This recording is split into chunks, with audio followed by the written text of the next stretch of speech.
Hello guys and welcome to another video. Today is going to be quite a different video as you've seen by the thumbnail and the title.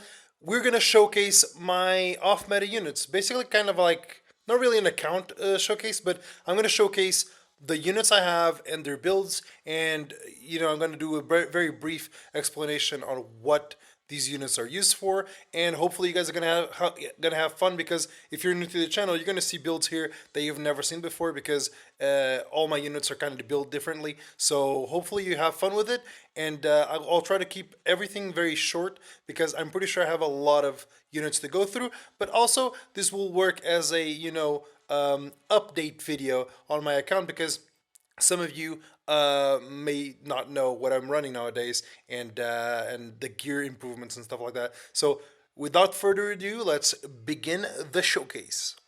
We're gonna start from start to bottom. So here's Melanie. Melanie is a pretty decent unit. She's kind of like a Charlotte.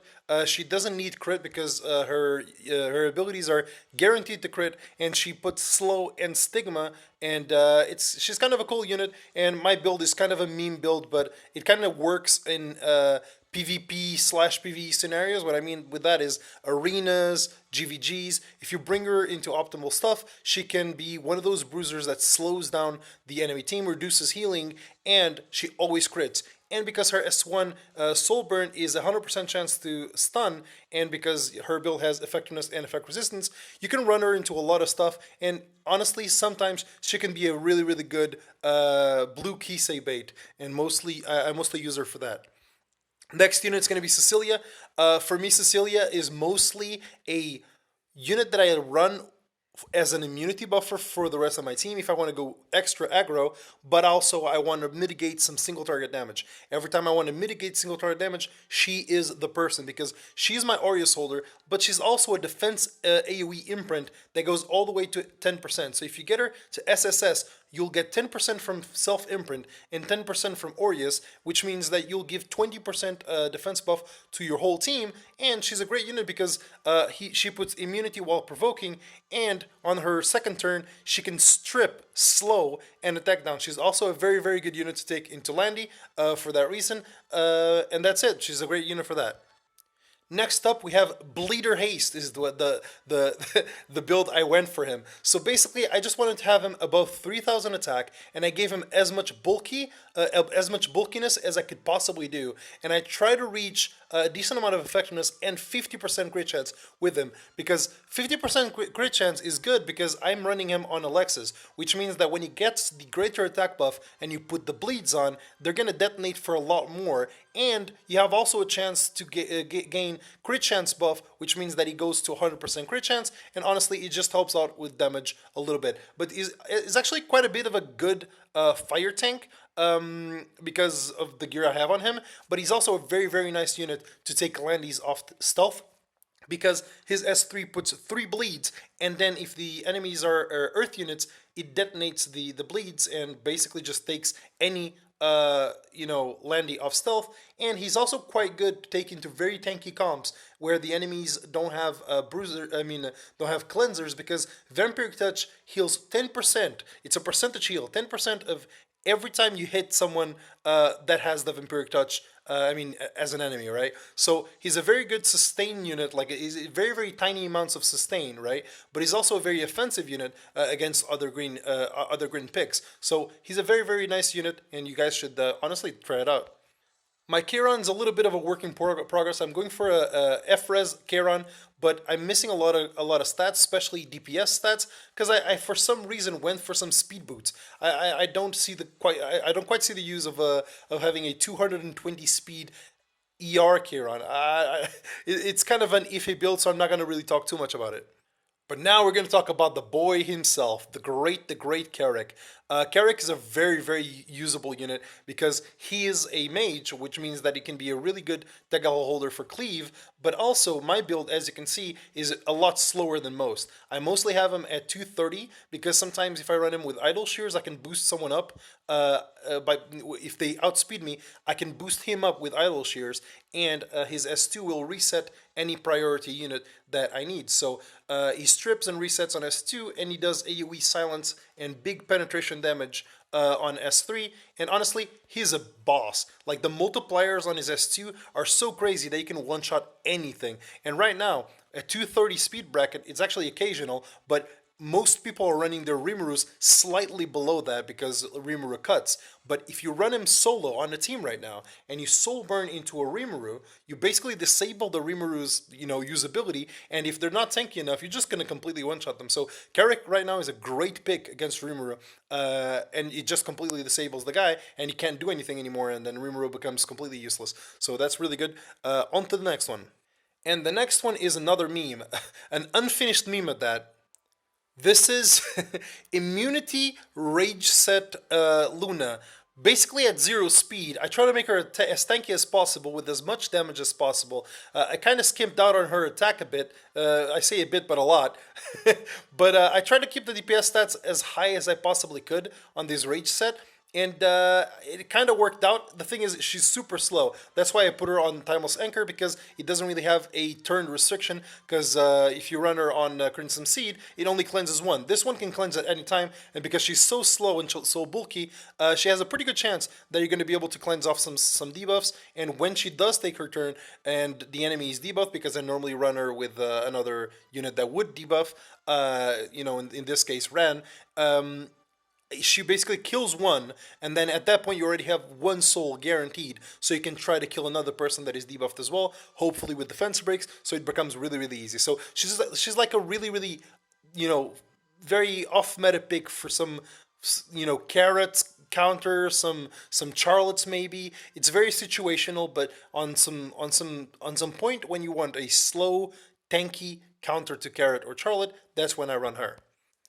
My RAM is a little bit scuffed. I don't really like RAM, but my RAM is a speed RAM, mostly because I used to run her on her own artifact, and I kind of ran her in a way that you would run her at 200 speed, and you would run someone else with her that would do a lot of damage, so you could kill something, boost her, and then she would cut someone else, right? And that's basically what I used to use her for, but now I just slapped her on this, because in Arena and RTA it just helps a lot more, because she doesn't quite solo without Sigurds. Sigurds is basically the artifact that makes Rem such a strong unit. So that's basically that. My Krau is a very, very, very interesting build. He is a chonker boy. He has no imprints. With imprints, he would be 28,000 HP, but without imprints, he's 26.7, which is pretty good, and he has 2,000 defense. The main idea here is he's 120 F-res on Noble Oath. Noble Oath, when maxed, and when as you get low to 20% HP, you get 100% defense and 100% F-res. So when he gets low, he gets 220 F-res, and he gets really tanky, especially because he's a defense buffer. So with defense buff and Noble Oath, you guys know my Krau, he basically becomes immortal, and if you kill off the DPSs and you're only going against like a Clury or a unit that, does very little damage on her turn, right?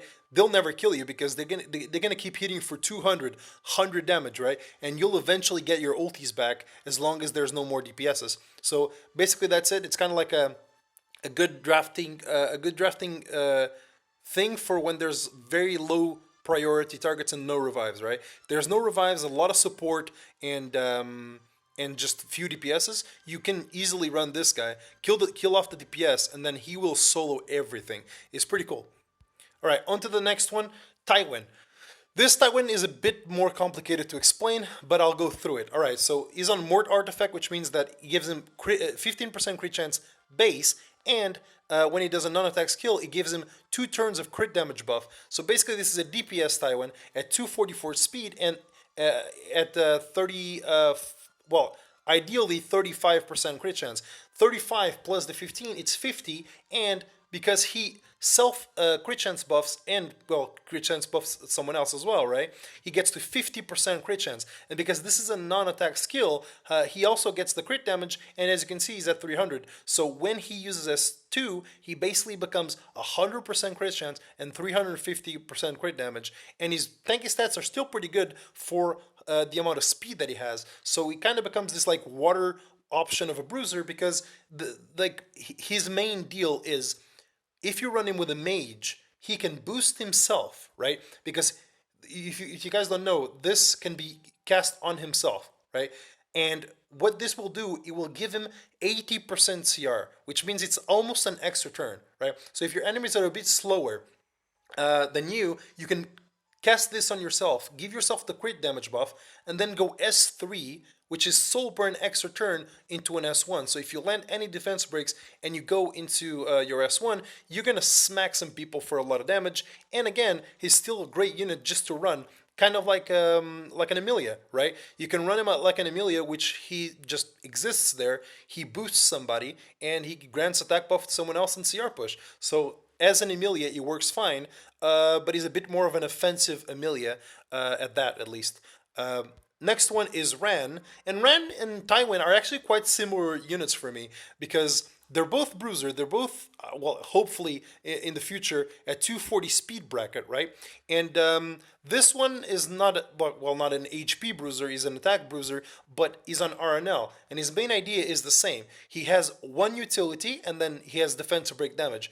So he's meant to go and, serve me as an immunity buffer mostly, right? And then he goes into S3, which is defense break stigma, AoE, and he's on pen set. And because he's an immunity buffer, and you're gonna run him sort of fast, I sacrifice the immunity buff on a unit like this, and I put it on pen set because his S1 already penetrates 20%. So he does extra penetration, which is going to be extra 15, but it's not additive, but there's some math on there. But it does penetrate a lot more, and because it's on an RNL, you have a chance of proccing RNL here and here on his first turns, which means it has an increased chance to RNL, and then when he does RNL, he can smack someone with an S1 on a defense broken unit. So imagine a defense broken unit getting hit by an S1 that penetrates 20% plus pen set. Right? So it does a lot of damage, even though his attack is so low and his crit damage is so low. But trust me, I've one-shotted Carrots, I've one-shotted Politises, so many fire units that this guy can just one-shot, and it's really cool, because you don't really need a lot of, stats, you just need a lot of luck. Okay.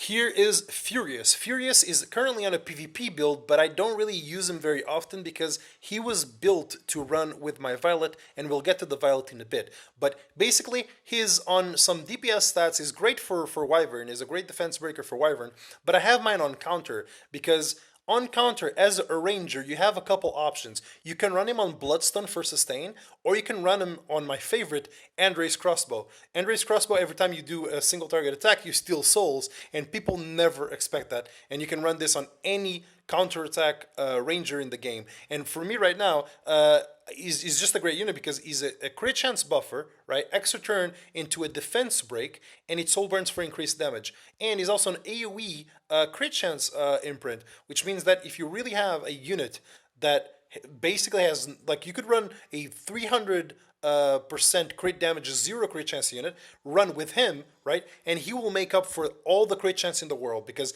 he's an imprint and he buffs crit chance. And that's kind of what I do with my Violet because my Violet has no crit. But one day I'll do a video just on him. I'm currently working on a maxed Bloodstone or a maxed Android because I have none of either or. So we're gonna move on to the next one. Luluca, Ice Luluca. I mean, I nerfed mine a little bit, but the stat line is kind of there. You want some high defense on her because she's a shield buffer, right? And one of the cool things you can do with mages is because mages have really good artifacts for shielding, and this one actually self shields. So shielding on mages with high defense, it's basically just HP that makes them really hard to kill because high defense on health, it becomes a really tanky unit, right? And I run her on Aila because she's a great unit to take into Charlotte. It's mostly Charlotte, not so much Carrot, but into Charlotte, she's really, really good because she defense breaks and she strips the effects that Charlotte gets. And the thing is, as a water bruiser, she also adds the defense buff to your team. So if you don't have that setup on a bruiser comp, right, it does make a difference because if you go bruiser versus bruiser, right, normally the units matter there because some units do more damage or do more things than others. But one thing is for sure: a team of bruisers with defense buff, with defense buff versus a team of bruisers without, the team with defense buff will always win because bruisers is always like a balanced fight, and by taking her, you guarantee your team a lot of survivability with her shielding, and she's a defense breaker that can strip, and she has an EE that can attack twice just for some damage. She actually does quite a bit of damage, and if you're actually able to put a lot of attack on her, right, she's going to be scaling her shields off of her attack, and she gets more attacks as she does S3s, and she's a cool unit because when you soul burn, it decreases all skill cooldowns by 2, which means that if you have plenty of souls, which you could in a meme build, right? If you had a lot of tag house on a team, you could go S3, burn S2, S3, burn S2, S3, burn S2. You could do it infinitely as long as you keep soul burning, and that's basically it. She's a really good unit to take into Charlotte, and an overall good water bruiser. Mort, the man, the legend himself. All right, Mort's a very, very, very good unit. He got Mort. He got buffed, and he's still a little bit of a meme. But Mort's a very, very solid unit. He provides protection to your team with his anti-crit, and he has a built-in counter, and he's a self crit chance imprint. Self crit chance imprint units are very, very easy to build, assuming you get them to SSS, right? But still, once you do, later down the line, get them to SSS, it allows a lot of room into the build because crit chance is basically the one where you're going to see the most rolls on, right? Because 16% crit chance, that's 3 rolls of crit chance. And if you get the same effect for any other stat, it's never going to be 3 rolls of that stat. So crit chance is very, very efficient to have as an imprint, and it just really allows the character to have a lot of room. So this guy, you just want to make him really fast, very tanky, and with as much damage as he possibly can, because by the way, you don't have to run him fast. The only reason I want and I will always try to run him fast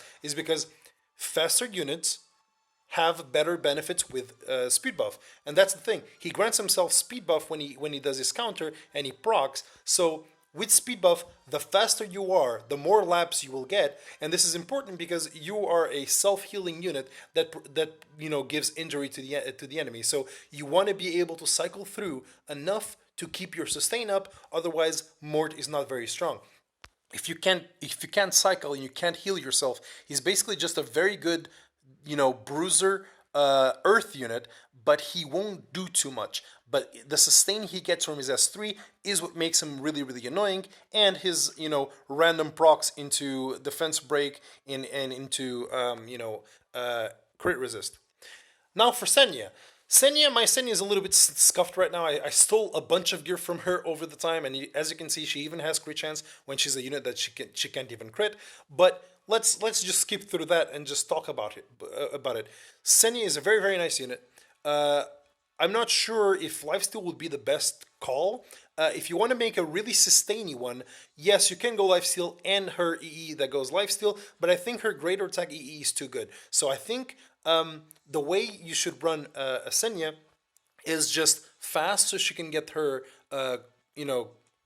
her buff fast, her counter buff fast, and her greater attack buff fast. But she's kind of weak into unbuffables, so it's kind of why you don't see a lot of play of her. Because if you go against strips and if you go against a lot of unbuffable, she won't really do anything. She'll just sit there and look pretty. That's why I have her on Crown of Glory. Crown of Glory is such a meme artifact, but it's so strong into certain picks because they never expect that they will AoE set up, right? And they'll lose souls. And sometimes that completely changes the match. And you can lose a match for that, for losing the souls you were counting on to cleave or to do something else. Because in the end, she is an anti-cleave unit. She has a passive that, resists the crits, and she buffs when she gets hit and people don't crit her. So, and one of those buffs is defense buff, and that's why she's so good for that. So Crown of Glory is a very nice artifact, and if you're really trying to maximize those stats, Crown of Glory is really good because it gives her defense, which means that you can skimp out on a little bit on her defense and get her more HP, more attack, more of other stats, and she'll do very nicely. But life steal works, speed works, a lot of things in this unit work. Alright, here's the meme lord of this season. This is the unit I by far use the most this season, and honestly it's because he's very strong right now.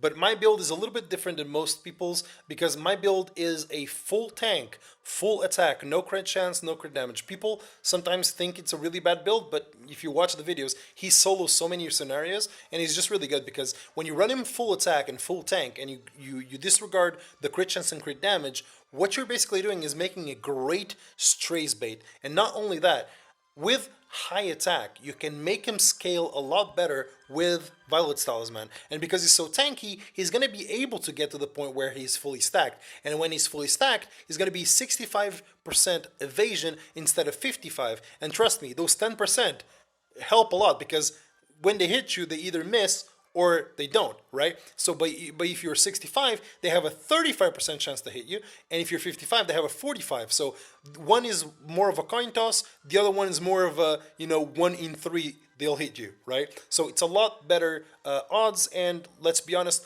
when you want to become a dodge monster, all you need to do is make the odds in your favor, and just make them miss.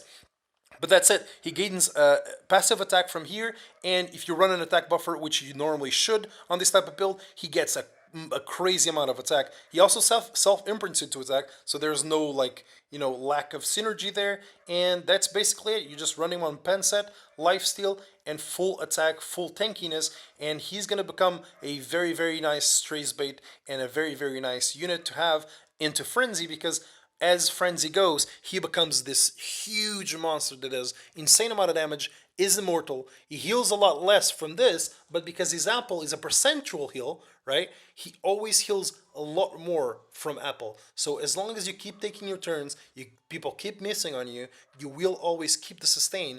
You'll never heal to full with any attacks, but you can always run defense breaks, attack buffs, and stuff that will boost his healing. And once you get to that point and everyone's dead and he's just soloing like a boss, he's never gonna die. He's gonna be immortal at that point.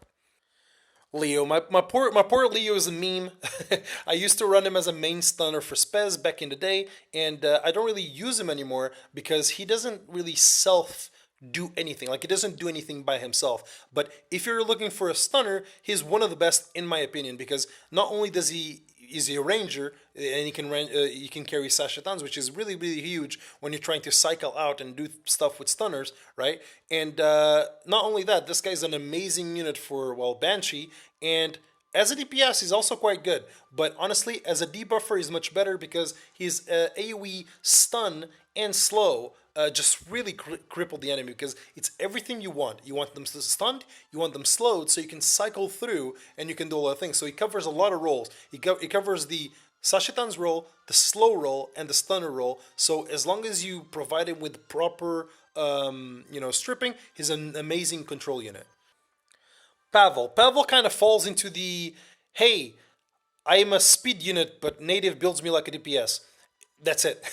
It's just a speed unit, but I normally build these units as DPS, and I normally build them as DPS so I can use artifacts like this. I always want to use utility artifacts on my DPS because I don't really believe in a DPS being only a DPS. If you're only drafting a DPS just to do damage, then the unit doesn't really do much because as the game progresses and there's more things added to the game, right?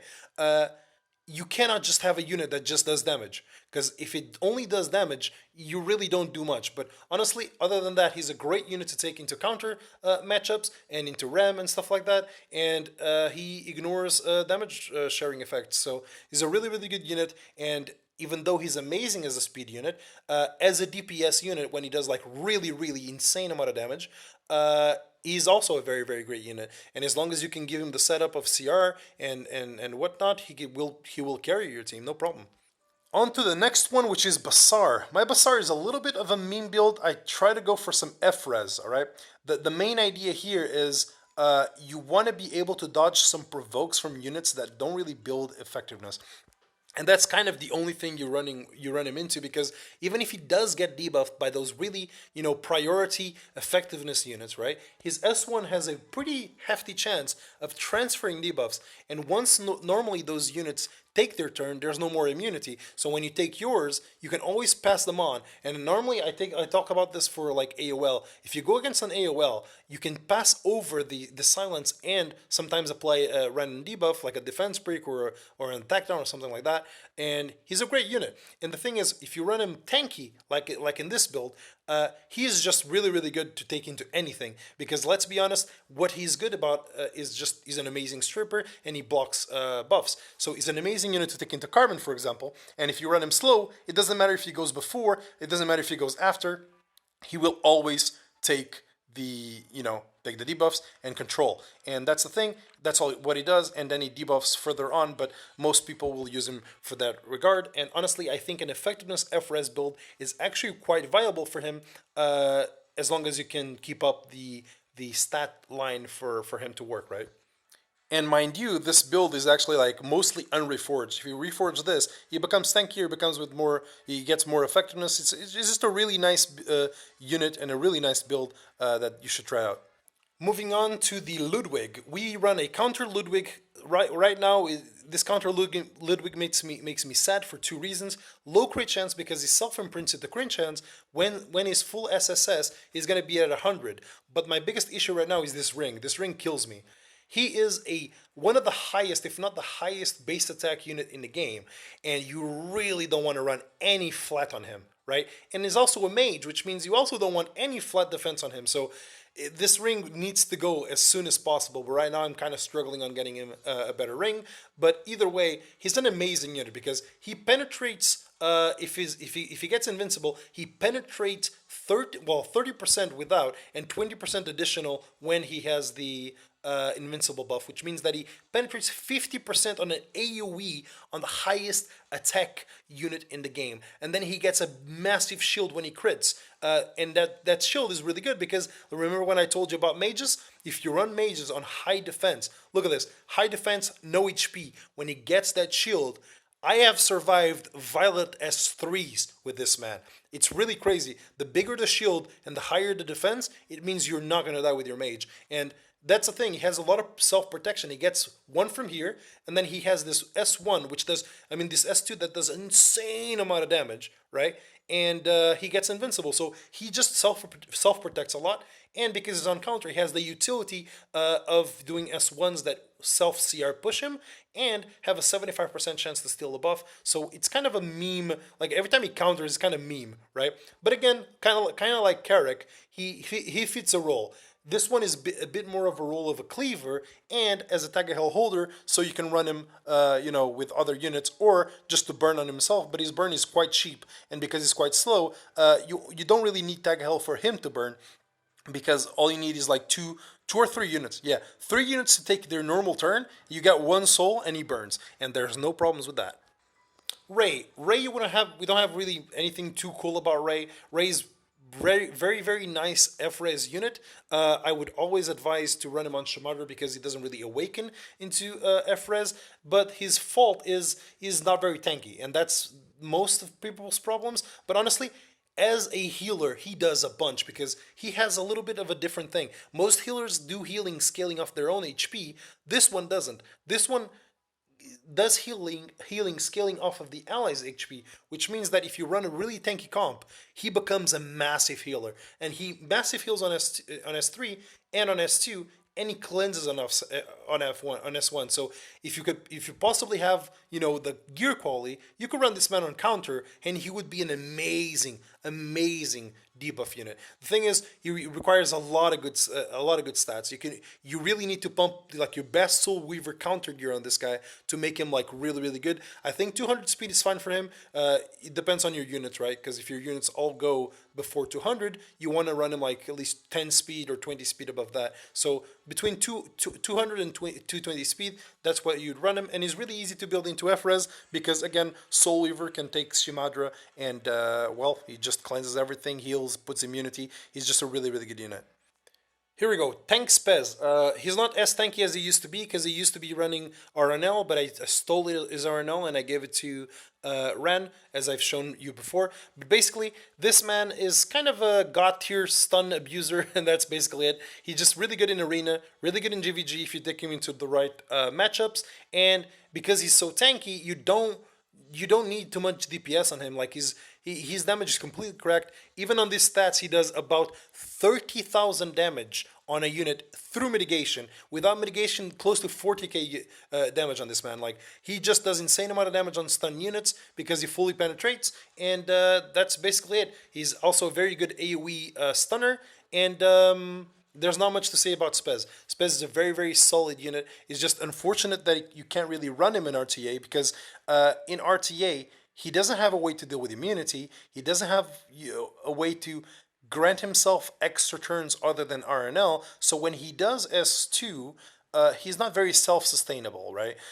It's good to take in with maids and stuff like that, but then again, we all know how unreliable maid is as stunning. So until they add a really good stunner into the game, aka Edda, we're gonna struggle to see Spez.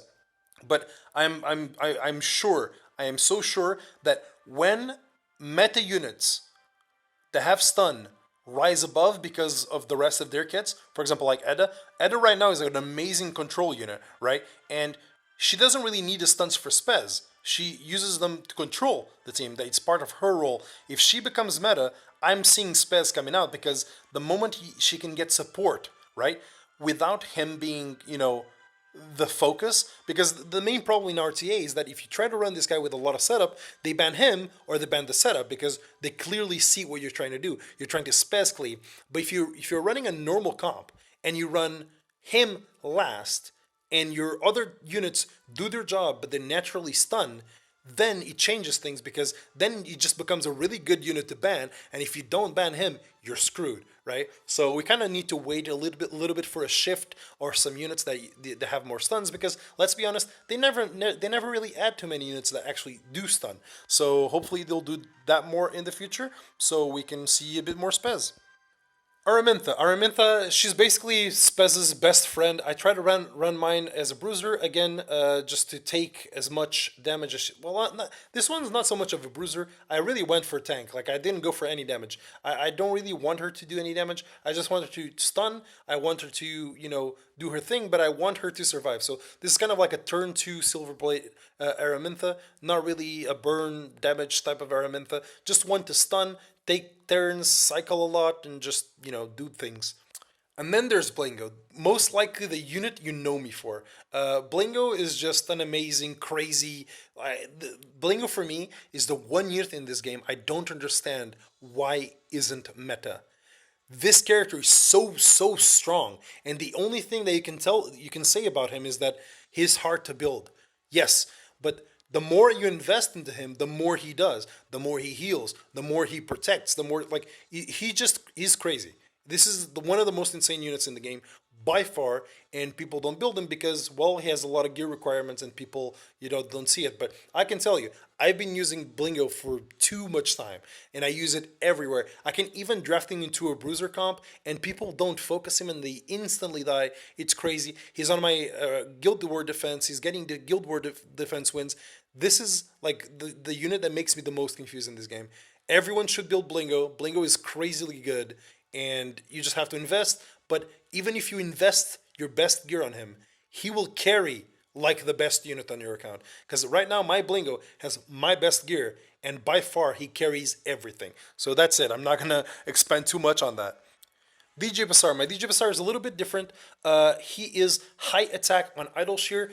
Nowadays, I used to run him with Blingo, and Blingo would have slightly less attack than this guy. So and Blingo was also on Idle Shear, but now it's on Symbol. But both of those together on double Idle Shear means that even if I don't outspeed, they attack me, it pushes my DJ Basar with 2 Idle Shears. So even if a Basar soul burned into me, it would still push my my DJ Basar up, because 2 maxed of these give 40%. Meanwhile, the other one only pushes 30%. It's a crazy amount of CR, and it's really good for cutting. And right now, it kind of still works for the same reason, right? He's a 252 speed, high defense, no HP, and high attack, because if I normally run this guy into a bruiser comp, he's gonna out attack everyone there. And if they AoE setup, we're just gonna get pushed up and cleanse. So if they use like a unit like who? Let me see. Like that blonde girl that no one uses anymore,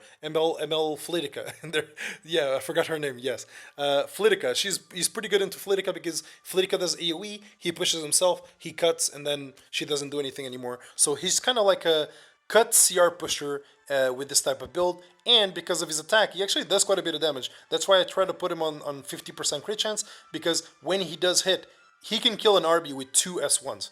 And this is a Soul Weaver that has utility, right? So he's kind of a crazy unit, and you know, you can always go ER for him, but I think ER build is kind of difficult. This is a very hard unit to build on ER, and if you try to do it, you're going to most likely be sacrificing other type of stats that are important too.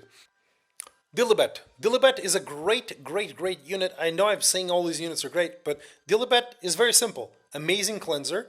Kawerik is so much better now, like the ML Kawerik, but still, this girl is very good into double debuffers. If you ever see a team with 2 debuffers, run this girl. She's guaranteed to carry, and she has some really cool kinks because she resets on S3. I'm running mine on creation because I feel like she would be strong if she had creation built in, right? If you filled up your focus and you would reset your S3, which is your cleanse, and AoE reset, I think she would be a better unit.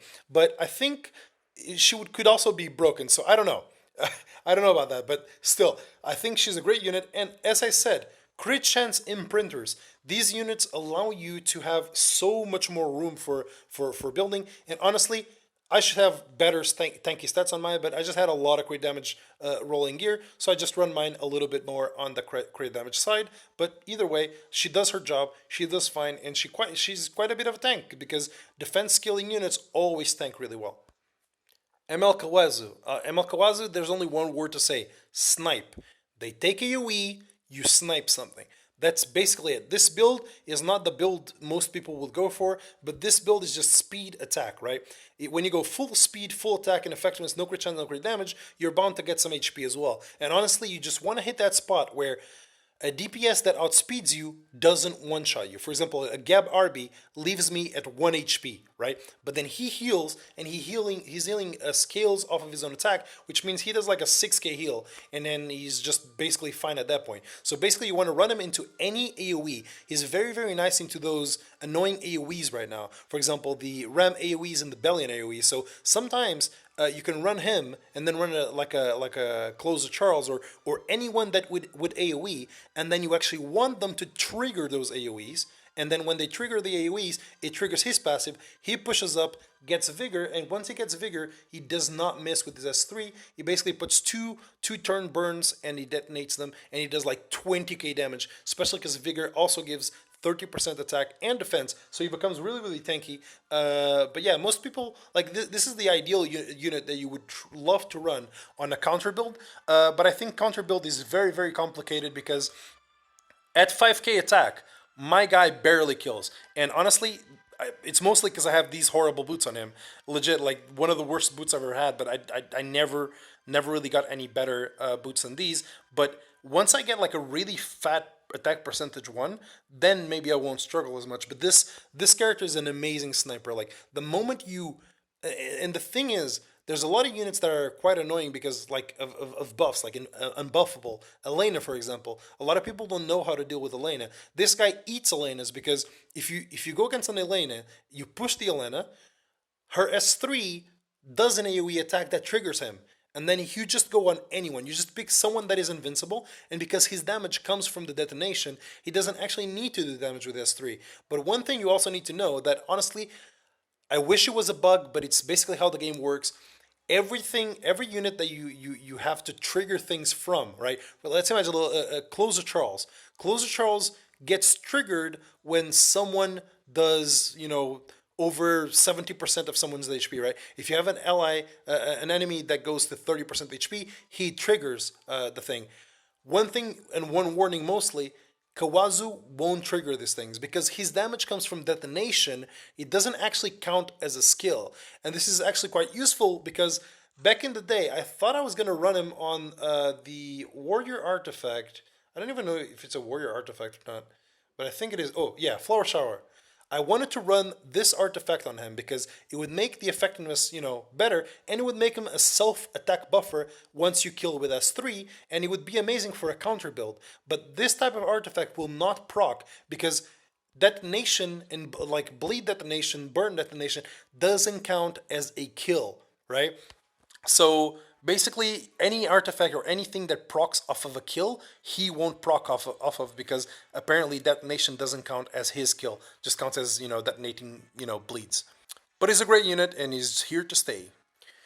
FCC, I barely use her, and honestly, I hate her build, and it's just... But I mostly hate her build because of quality of gear, right? If I could run her at 260 or 270 with proper tankiness and proper damage...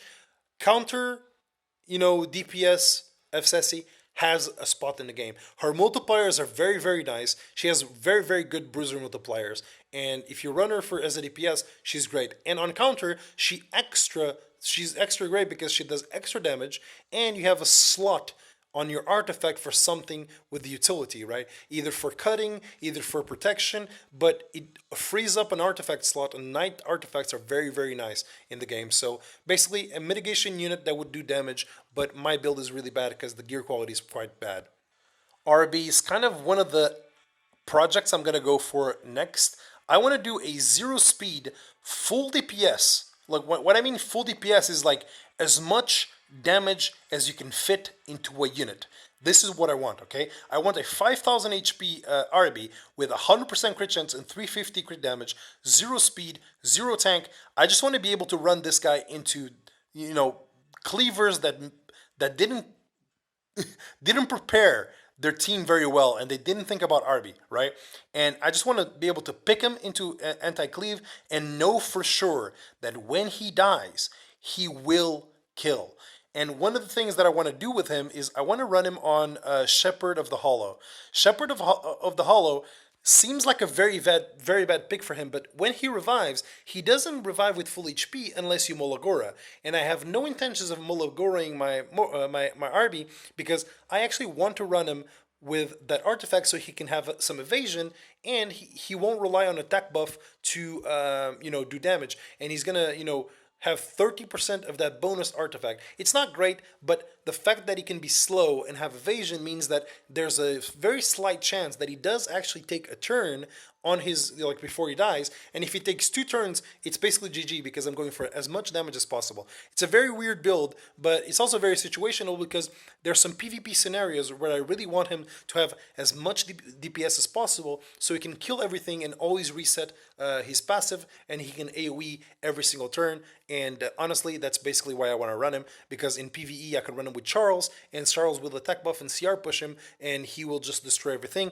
So I want a PvP build that can be usable in PvE, and this is like the one build that I want to do, but it's way, way, way far on the plans because I'm most likely going to run him on crit damage set, and I really don't have good enough gear for that, so it's going to be a plan for the future. Closer Charles, it's crazy, okay? The build that I currently have on him makes him a god, okay? When I mean it makes him a god, if you run him Bruiser, all right, the main stats you want on him is, like, my guy is not finished yet, but you mostly want 3000 attack, 1,200 defense, 16,000 HP. Actually, this one can go to 15k because I think 16k is like god tier gear. But still, 15k HP, 240 to 250 speed bracket, 85% crit chance, and 250 crit damage. These are achievable stats. It's pretty good gear on immunity, right? And if you get these stats, my guy, slap Shepherds of Chaos on this guy. Now it gives 10% increased defense, and as he gets lower, he gets higher defense and higher evasion. What this means is that as he gets lower and it gets closer to that 40%, when he gets his evasion buff too, when he's super low, he's at 90% evasion. And 90% evasion with increased defense means that they do no damage to you. You basically become this immense bait. If you haven't seen my RTA videos, go check some of them out because I use them basically in every team. And you'll see all these players using landy S1s and like priority attacks on him, trying to get him out of the game because he still does a lot of damage. With this build, he still does a lot of damage because once he gets his proc, his perception, his S1 does a lot of damage no matter what, right? So that's the main thing. You want him to be bruiser and you want him to do damage, and he's just going to fit a lot of roles. For me, in my opinion, this is the best build for him because not only does he become a massive meme because people can't kill him. The moment he has threes, you can't kill him. And you can also run him as an attack buffer CR pusher, which is what he is, right? So he's going to stay, he's going to sustain, and you can run him into anything. Because the problem with Charles, in my opinion, is he's kind of locked into that cleave role. Because if you run him as a full DPS, like most people do, high speed, high DPS, right? If you run him like that, they touch you with the 50-50. If you lose that 50-50, you lose the character. On this one, if they win the 50-50, they just make you lower so they can lose the 90%, the 90-10. If they hit you once, they're going to fight for the 90-10. They won't fight for the 50-50. So it's a very, very nice utility unit, good CR pusher, good attack buffer, and it just fits a lot of roles in a bruiser build, and he still does a shit ton of damage. So he's a very, very, very, very strong unit. And here it is, Healer OPseg.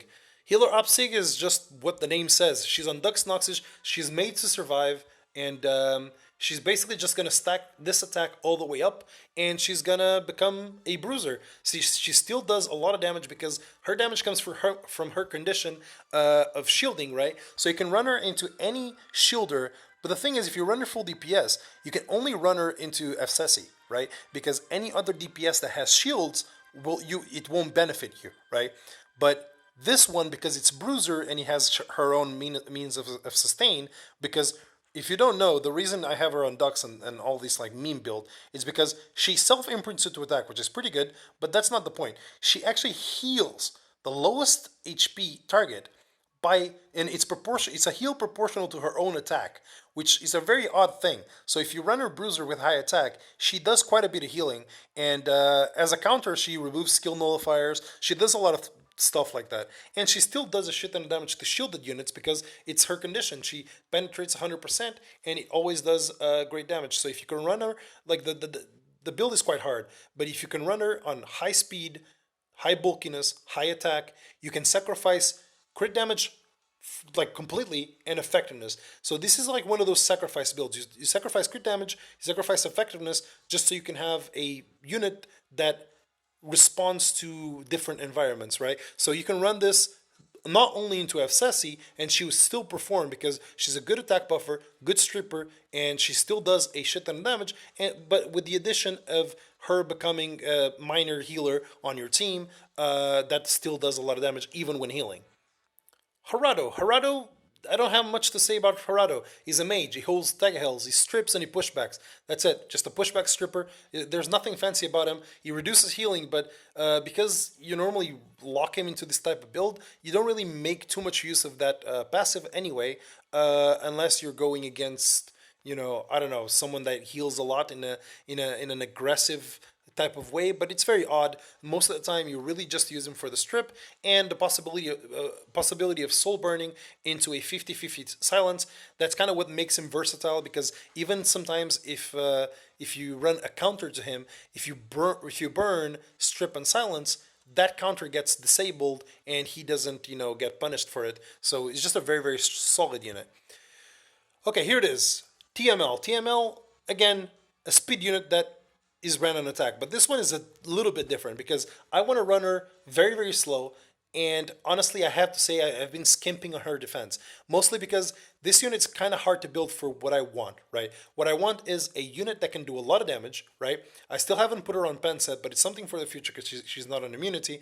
But the main idea is you want to abuse Dignus.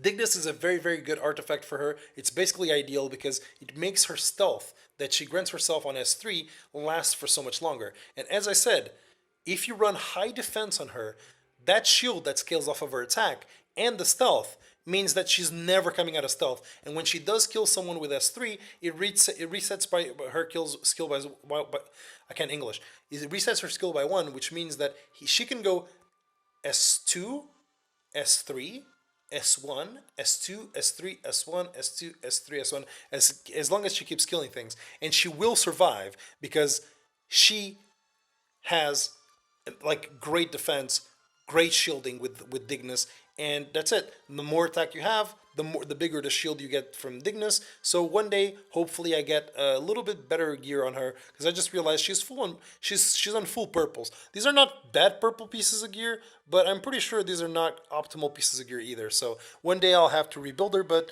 yeah, mine's a little bit slower, higher attack for the big shields, and hopefully in the future I'll get her with more defense. BM Haste.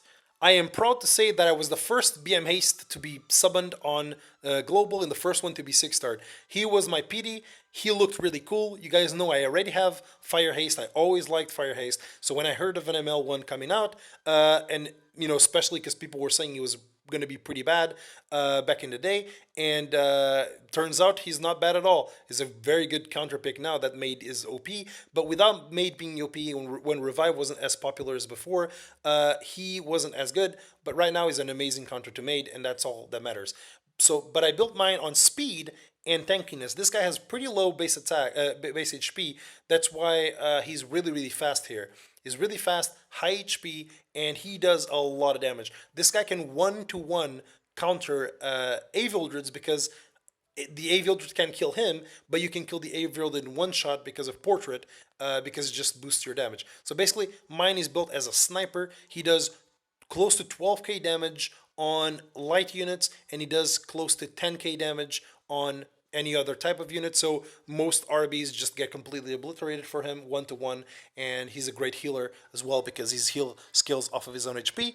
And I don't think I have to talk too much about him. He's just a big sniper boy. Angelica. My Angelica is a bit of a meta build. I mostly build it for GVG, and that's it. She's just high ER, 200 ER, 240 speed, some bulkiness, and she's mostly going to be a speed buffer, attack buffer for me, and I can kind of do some cool combos with Blingo because Blingo has really, really good S1 multipliers, and if I give him attack buff and use her, it basically becomes like really, really strong because Blingo just obliterates things with S1, and yeah, I just pair her up with characters that have really, really great S1s. For example, Violet stacks a lot more with her. Luna is great to use with her too.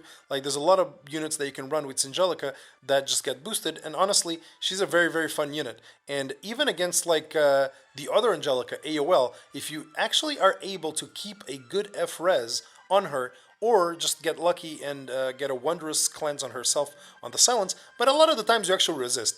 At 200 effectiveness is not the most, but you can resist some AOLs. And when you do, she actually becomes a great counter to AOL because when you start doing dual attacks and doing speed buff and stuff like that, you will just completely obliterate your enemy with dual attacks, and she's just really good for that. And that's it. Hopefully you guys enjoyed today's video. This is basically it. I'm pretty sure I've showcased everything. I know this was a massive, massive video, and I'm sorry if you got bored, but this is mostly for those people that are interested in some of the builds that I have on my account. I really do try to make an effort to make builds a little bit different, not for the sake of being different, but because for me I don't feel like I'm playing the game in a fun way if there isn't anything surprising about like the units I'm using, right? You need to imagine that your enemy just saw that and he's like, questioning himself, what the fuck just happened? And that feeling right there is what makes me play this game. And the fact that you can just look at a unit and you can see multiple building paths, it just opens up for a lot of creativity. So that's one thing I will tell you all. I know half of you watching this video are going to be meta slaves, and honestly, meta slaving is fine because what works it works, right? But always try to look for angles in your own builds, because sometimes some unused units or even some meta units, you can slap a different build and it can be used for different things. For example, the biggest example I can give you for this season is my Violet. My Violet is on my GVG defense, and I wouldn't tell you the amount of times I've won against Kraus, because most people run a Krau into the Violet because Violets are normally not very tanky. But if you run a really, really, really, really tanky Violet,